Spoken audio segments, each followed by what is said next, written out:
আসসালামু আলাইকুম বন্ধুরা, রান্না শেষ কিন্তু আমার আবার রান্না করতে আসতে হলো। এখানে আমি লোটে শুটকি দিয়েছি, ভালো করে বেশি করে পেঁয়াজ টমেটো কাঁচামরিচ দিয়েছি এবং এই যে রান্না করা মাছ নিয়েছি, ঝুড়া কাটা বেছে নিয়েছি আর নিয়েছি চিংড়ি, এটা দিয়ে মরিচ করব।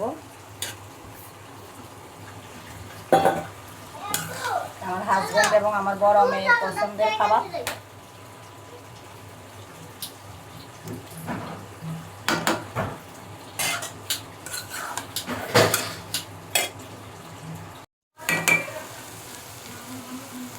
দেখুন বন্ধুরা, আমার মরিচ ভাজাটা হয়ে গেছে। এখানে আমি লোটে শুটকি এবং বেশি করে চিংড়ি দিয়েছি আর দিয়েছি তেলাপিয়া মাছ কাটা ঝেড়ে 2-3 পিস দিয়েছি।